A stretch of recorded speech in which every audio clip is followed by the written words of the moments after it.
Ramadhani, si bocah tengil, anak dari mantan Bupati Cirebon, memang benar-benar manusia biadab, manusia pembohong, manusia paling putar balik, manusia yang tidak bisa dipercaya dengan omongannya. Bagaimana tidak? Beberapa waktu yang lalu, ketika ditanya oleh Kang Deddy Mulyadi, dia mengakui bahwa dia tidak bisa naik motor. Bahkan pernyataannya ini didukung oleh ibu kandungnya sendiri, didukung oleh kakak iparnya. Tetapi hari ini di depan Uya Kuya, dia mengatakan bahwa dia bisa naik motor. Mungkin ini adalah hasil didikan dari kedua orang tuanya. Hasil didikan karena mereka menikmati hidup dari uang haram.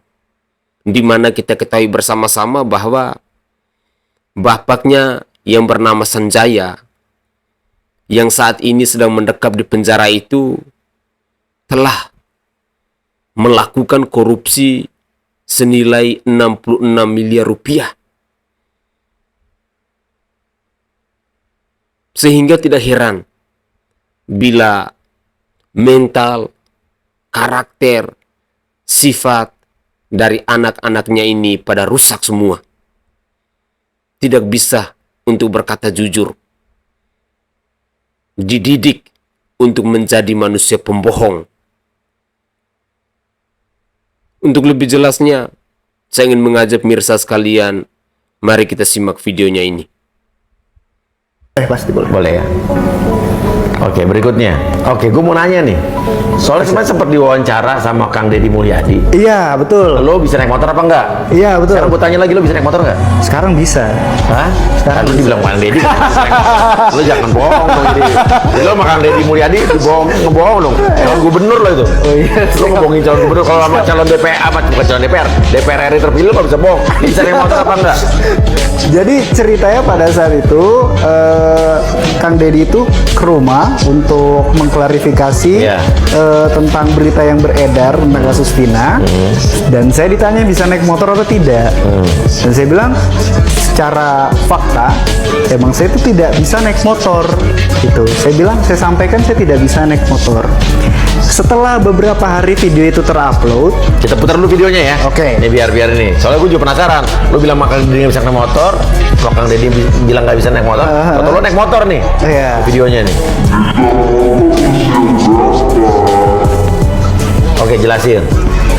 Jadi setelah beberapa video, Lihat gue dong ngomongin dong. beberapa hari video itu terupload, akhirnya saya dapat tawaran endorse kacamata. Oh, ini baru berarti? Baru. Yang video itu? Baru. Iya. Baru. Kan orang ngiranya kan kalau video itu kan video lama. Sebenarnya itu video baru. Dapat endorse kacamata. Dapat video endorse kacamata, ditawarilah, Mas mau nggak endorse kacamata? Kita naik motor gitu, sambil motoran gitu. Saya bilang boleh deh Mas, tapi bawa dulu ya motornya ke rumah, saya cobain gitu. Motor apa gitu? Kita pakai motor moge katanya. Saya bilang boleh, tapi bawa dulu ke rumah, nanti saya belajar gitu. Jadi dia ke rumah lah, bawa motor, bawa kacamata. Akhirnya saya cobain motor. Oke. Kita cobain motor. Saya belajar naik motor kayak sejam 2 jam bisa. Motor Itu kopling. baru berapa kali belajar motor? Pertama kali. Bisa motor usia berapa? Kalau bisa motor itu karena dari kecil nggak diizinin naik motor kan? Nggak boleh naik motor. Sampai sekarang? Sampai sekarang. Sampai sekarang nggak bisa motor? Nggak bisa. Nggak bisa ya? Katanya nggak bisa naik motor. Nah, kemarin kan ditanya nggak bisa naik motor tuh. Nah, netizen tuh pinter loh. Jejak digital tuh nggak bakal pernah hilang. Nah, sekarang gimana yo? Pasti klarifikasi lagi, ya kan? Klarifikasi mulu ah. Assalamualaikum warahmatullahi wabarakatuh. Salam Om Swastiastu. Namo Buddhaya, salam kebajikan dan salam sejahtera untuk kita semua. Saudaraku sebangsa dan setanah air, saya tidak menyangka ya, anak dari seorang public figure tetapi punya mental dan karakter yang rusak seperti ini. Menjadi seorang pembohong, menjadi seorang penipu,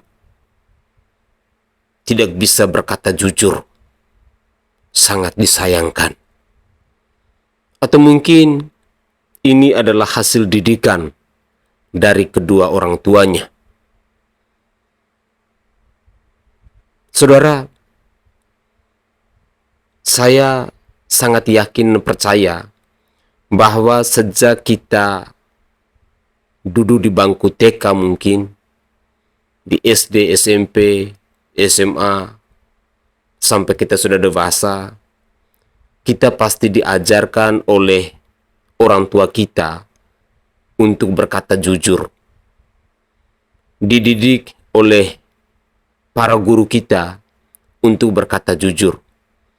Tetapi tampaknya didikan dari kedua orang tuanya Ramadhani ini agak sedikit berbeda. Harus menjadi manusia putar balik, manusia pelin-pelan, manusia munafik. Sekali lagi, sangat disayangkan. Dengan anaknya sendiri saja didikannya seperti ini. Apa kabar dengan masyarakat Cirebon yang dipimpin oleh mantan bupati ini? Ya, tidak heran bila pada akhirnya si mantan bupati ini saat ini mendekam di penjara karena telah memakan uang rakyat senilai 66 miliar rupiah itu.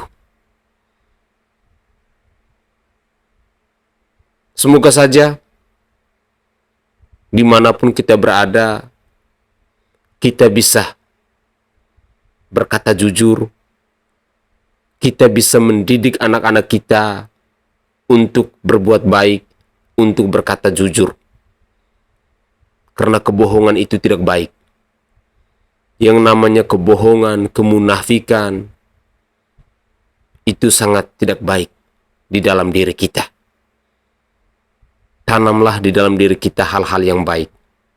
Jangan menjadi manusia munafik, manusia pecundang, manusia pengecut. Karena itu akan merusak hidup kita. Mari kita lanjutkan lagi. Guys, kalian udah lihat belum postingan Uya Kuya bersama, tahu dong siapa? Ya, anak dari salah satu mantan Bupati Cirebon, yaitu Ramadhani, yang katanya siap untuk dihipnotis oleh Uya Kuya. Iya betul. Aduh, ya Allah, mudah-mudahan jawabannya seperti yang udah-udah ya. Kayak seolah-olah sedang meyakinkan kita-kita nih sebagai netizen, atau meyakinkan seluruh masyarakat Indonesia bahwa dia tidak terlibat. Ya udah, semoga lah ya. Kalau memang tidak terlibat dan tidak terbukti bersalah, cukup berstatement, biarlah kebenaran yang akan mencari jalannya sendiri. Harusnya seperti itu.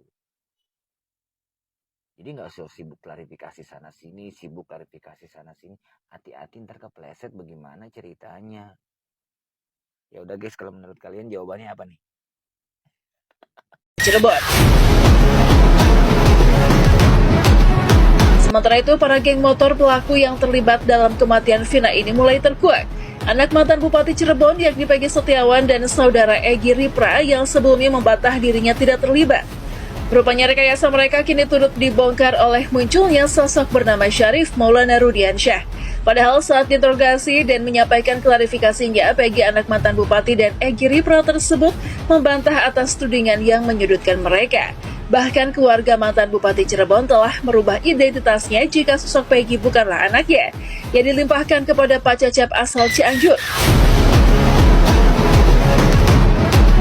Ternyata kini turut dibongkar oleh saksi baru yang menyatakan jika Peggy Setiawan adalah anak asli mantan Bupati.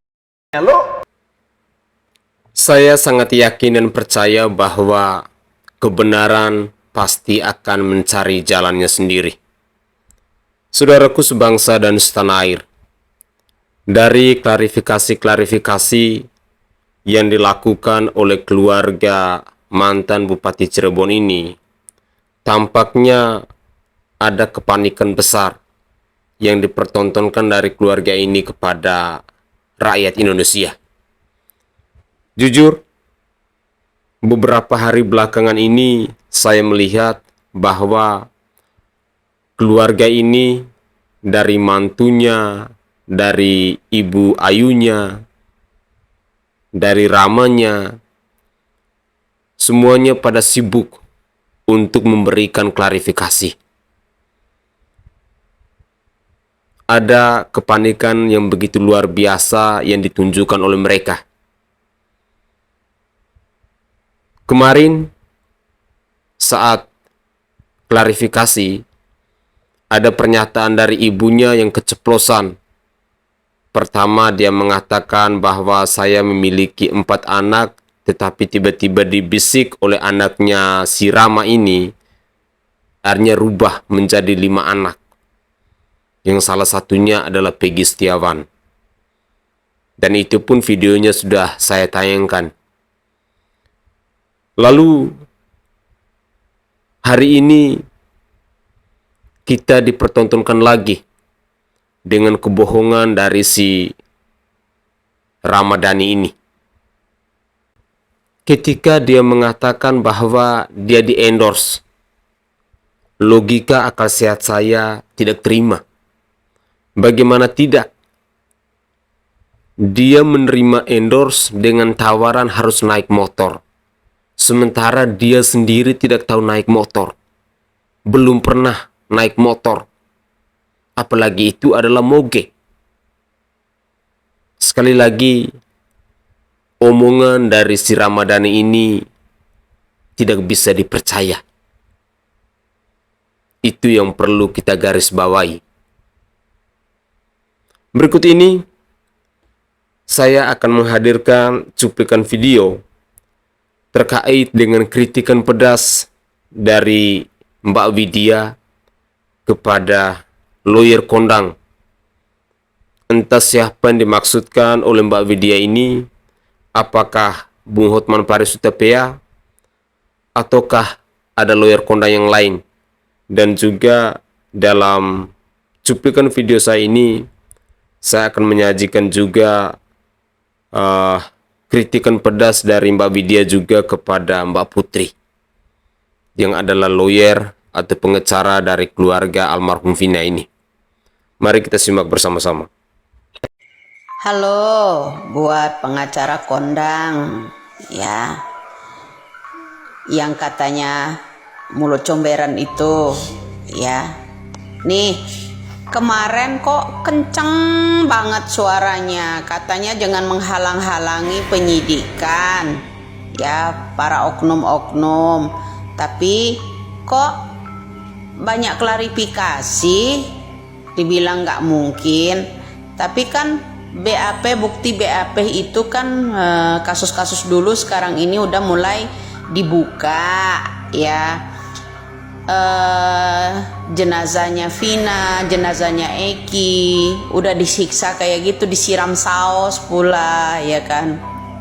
Nah, kemarin kan kenceng, kok jadi lempem yang mau cari yang namanya pelaku, ya, pembunuhannya Vina, ya, pembunuh Vina, pembunuh Eki. Katanya jangan menghalang-halangi.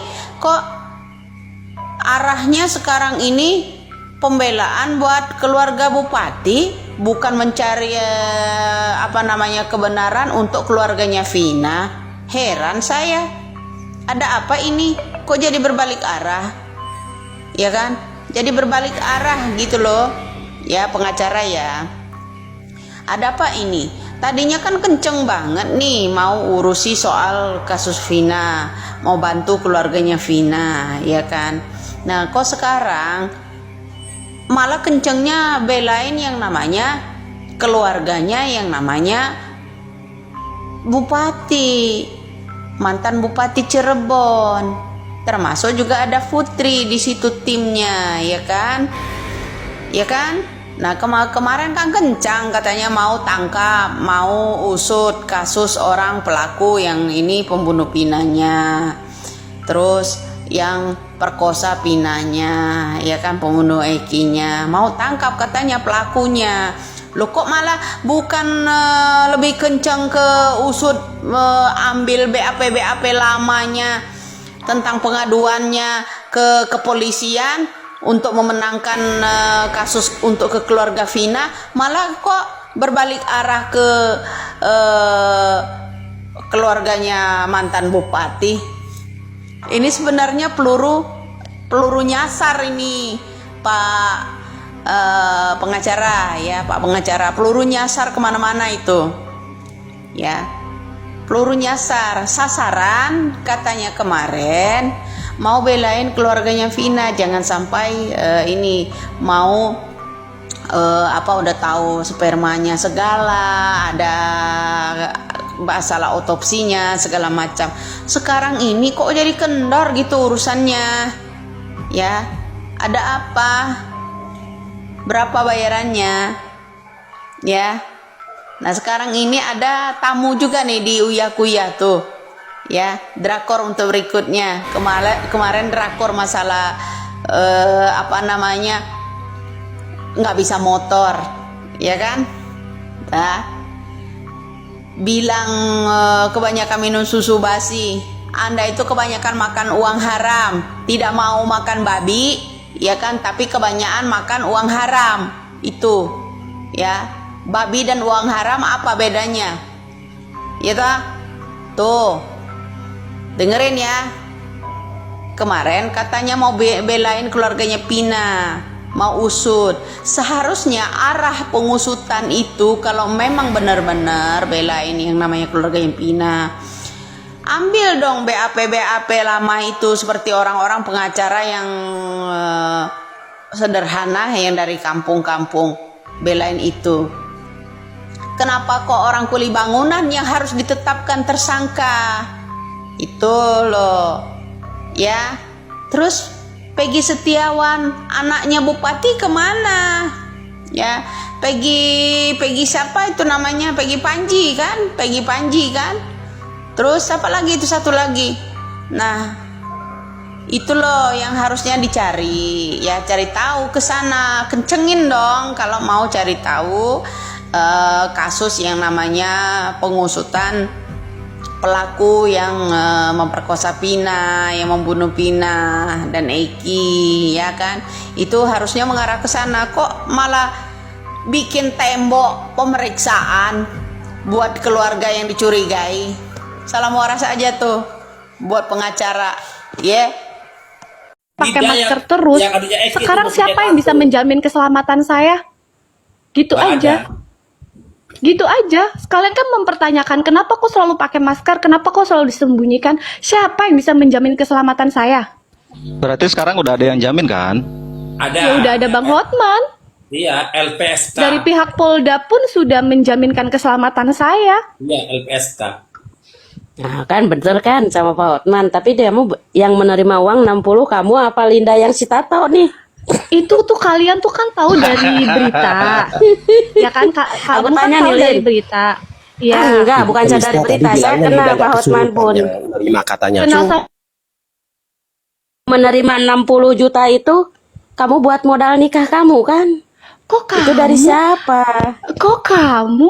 Linda yang mana, Bu? Ibu kalau ngomong. Perang, ayo. Ibu kalau ngomong. Aku tanya sekarang. Pak Hotman pernah ngomong nih. Pak Hotman pernah ngomong. Ya, kamu pernah menerima 60 juta. Bukan ke Ibu. Pernah menerima 60 juta. Ibu tadi bilang bukan Linda saya. Sekarang Ibu nanyanya ke Linda saya. Kalau si Linda Tato itu dia masih jablay, dia masih makan ubu-ubu mah.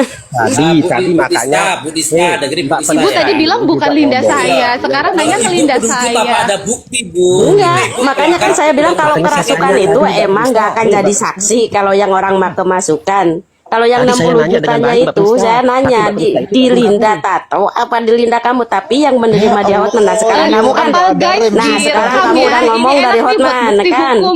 Nah, Katanya sekarang kenal kamu Bang sudah Hotman ngomong tadi dari soalnya, Hotman. guys. Nah, inilah jebakan saya. Makanya, nah kamu kan udah dijamin tuh sama Pak Hotman. Kok dijebak orang jelas-jelas saya Iya, makanya apa juga sama yang Bang menerima Hotman. 60 juta, Sama tim yang 911. menerima 60 juta itu buat modal Dia nikah menggunakan pola kan? kata-kata Itu nih dikasih dari berarti. siapa? Dari Rudiana kah? Linda yang Ibu mana? Krista. Ibu Ya kamu, Linda yang kamu, mana? saya nanya kamu, Ibu. nanya kamu. Jadi, Bedugu instruksi- tidak ada instruksi bukti, dulu, itu dikit. kena undang-undang loh Bu, hati-hati. Iya gini instruksi dulu sebelumnya. Kan di konteks ini Linda ini ada 2 Bu, ya kan? Tiga, ada 3. Oh iya ada 3 Kak. oleh kuasa hukum. Ya, ada Linda yang kesurupan, Linda yang di TKP, ya. Enggak, itu harus diralat, dan Linda yang ini bersama saya nanya Peggy dulu nih. Cianjur. Ini tadi ada Ya kan? bawa Pak Hotman kan, dia udah jadi Ini dijamin Peggy sama aja Pak ada Hotman. 3, sekarang Linda ada Nah, 2. terus saya yang tadi dibayar tanya. 60 jutanya itu buat modal nikah itu kamu. Susah Ya kalau bukan anu toh sama Bu. mama.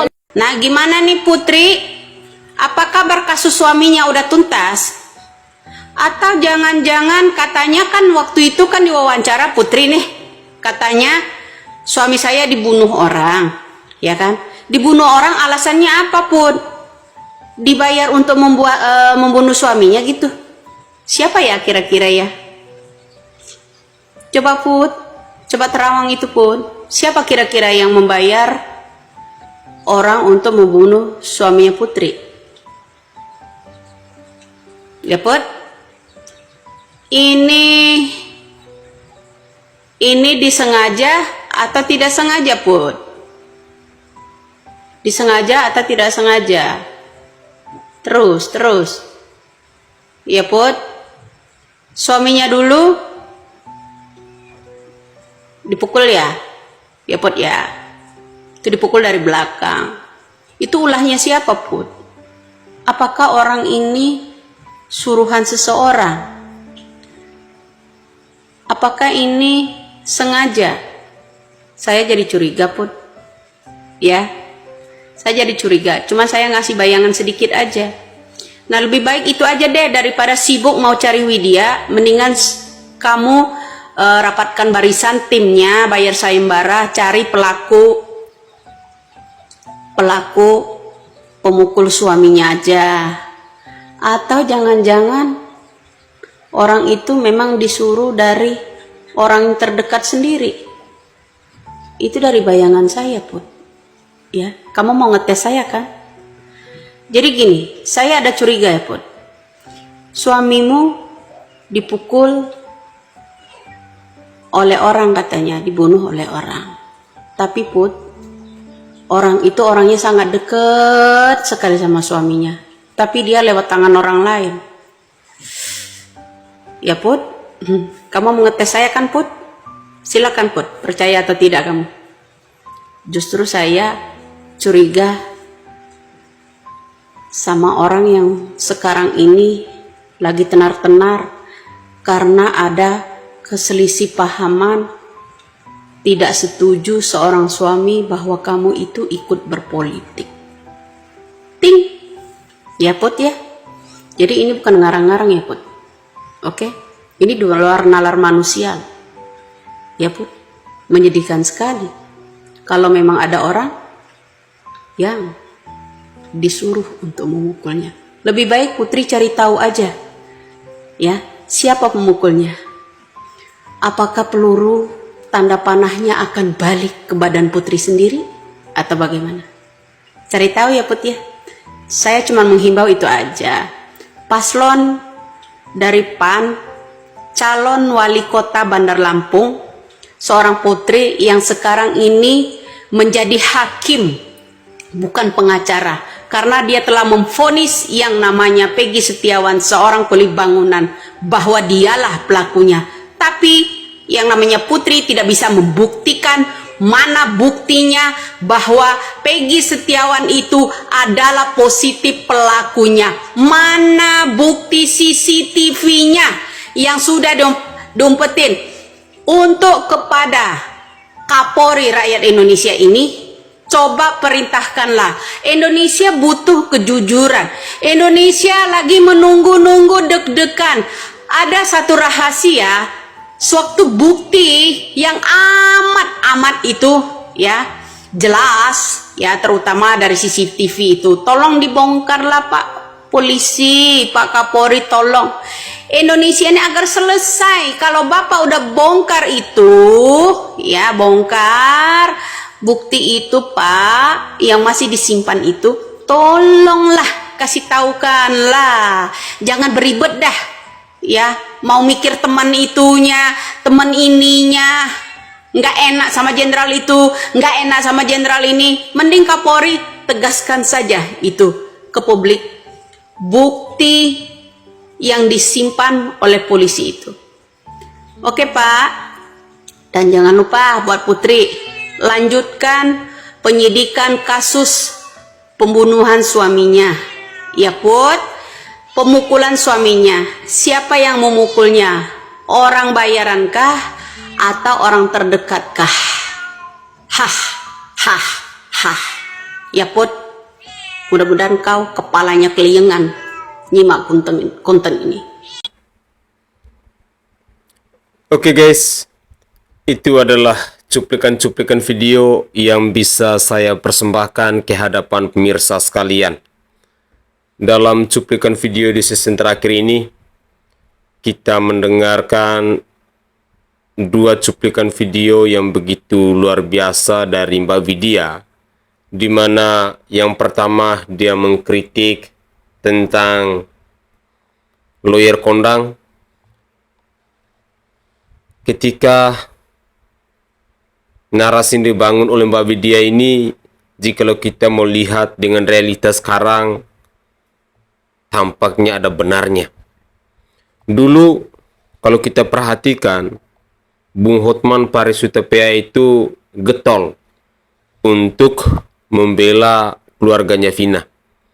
Tetapi beberapa hari belakangan ini saya menyimak Pak Hotman Paris ini sudah beralih ke keluarga mantan Bupati Cirebon. Sama halnya juga dengan si Putri ini. Jujur, ini adalah sandiwara-sandiwara yang dipertontonkan dari lawyer-lawyer di bangsa ini kepada rakyat Indonesia. Katanya mereka akan memihak kepada rakyat kecil, tetapi itu semua hanya omong kosong. Tidak bisa dipercaya. Jadi, kita hanya bisa berharap agar kasus pembunuhan Vina dan Eki di Cirebon ini bisa sesegera mungkin diselesaikan, dan doa-doa kita pastinya berharap agar keadilan, kebenaran dalam kasus Vina ini benar-benar terungkap, karena masih ada banyak sandiwara, banyak rekayasa yang saat ini sedang dipermainkan oleh mereka-mereka yang punya kepentingan, mereka-mereka yang lagi mencari panggung, yang lagi menjaga reputasi, yang lagi menjaga jabatan mereka dan lain sebagainya. Tetapi apapun itu, saya secara pribadi sangat yakin dan percaya bahwa kebenaran itu pasti akan mencari jalannya sendiri. Yang namanya kebohongan, yang namanya kemunafikan, yang namanya rekayasa, manipulasi dan lain sebagainya, pasti di suatu hari nanti akan tercium juga, cepat atau lambat. Ibaratnya seperti bangke, serapi apapun kita menyimpannya, pasti akan ketahuan juga. Semoga saja cuplikan-cuplikan video ini bisa menambah informasi baru buat kita semua terkait dengan kasus pembunuhan Vina dan Eki di Cirebon ini. Jangan lupa kita terus mendoakan agar Bu Vidya, Kang Deddy Mulyadi yang saat ini mereka sedang berjuang untuk membongkar kasus ini Semoga saja mereka selalu dilindungi oleh Allah yang Maha Esa. Mungkin itu saja komentar singkat dari saya. Kurang dan lebihnya saya mohon maaf. Dan jika ada tutur kata atau buah bahasa saya yang tidak berkenan di hati para pemirsa sekalian, dari lubuk hati yang paling dalam, sekali lagi saya menyampaikan permohonan maaf. Saya Sainai dari Provinsi Nusa Tenggara Timur. Saatnya kita yang rakyat jelata harus berani untuk bersuara. Salam hormat, salam NKRI, dan salam Pancasila untuk kita semua.